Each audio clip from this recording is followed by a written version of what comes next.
One of the most important things that you must know is that uh, there is a TED talk that you should listen to, which is about law of innovation diffusion, right? Which says there are innovators in the world, there are first movers in the world. Now, you first, as a startup, should market only to these people. Don't go mainstream. Mainstream is for resource rich, in other words, cash rich companies. So, over the top advertising can help you get mainstream, but if you are not filthy rich like that, then you're better off with reaching out to innovators and alpha users, because those people are the network influencers, and then they influence other people to got to your product. Now, how do I reach out to them? They're fairly easy, intelligent people. You just write your blog post, you just write again, use social, you can do some little bit of advertising at a fairly niche targeted places, speak at conferences, go out at conferences and come out with that.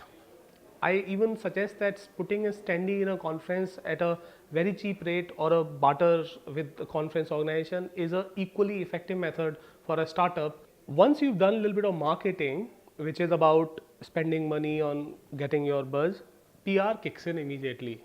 Sometimes you can get massive good PR in advance, but once people know you little, they are comfortable to do this PR, because startups need a little bit of differentiation when a PR guy or the blog is writing about you.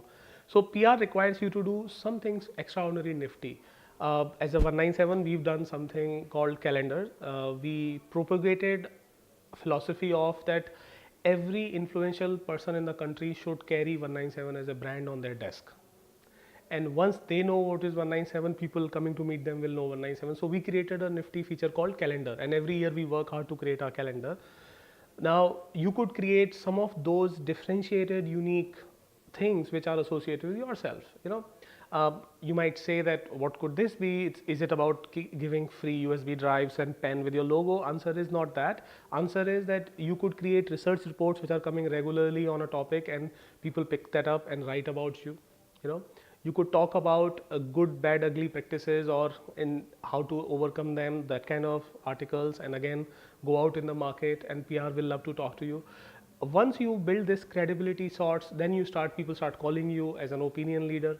So first you have to build an opinion stand, and then once you are opinion leader, people start coming to you, and that's exactly where the PR is, that you will be written on the topic. So I think the answer lies in that they say in Hindi song, "Mera naam karega roshan, mera raaz dulara." So for your company, your product is your thing that will name you, claim your name, right?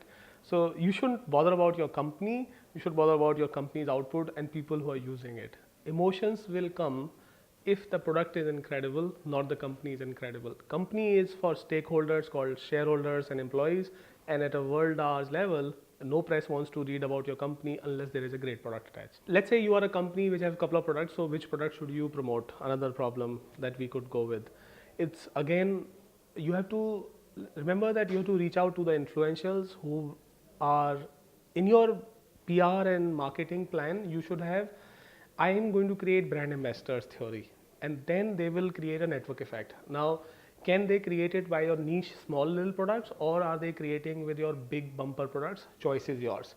If you have a large rich a product which gets you a lot of money but is not very popular or is purely nearly equal to everything else, your small niche product can be that differentiated, or vice versa, that you are putting all your money on the big brands. Coca-Cola does it, that they put Coke onto a very different mission statement and fights every other peer beverage company on their small niche brands. So choice remains on yours. Which one do you want to create that as a brand, because that is where your long-term association will come in. And I believe in that creation of a repeat brand value. So pick up one name which can get associated, like Times get associated with Times, Airtel gets associated with Airtel. Imagine Airtel Landline.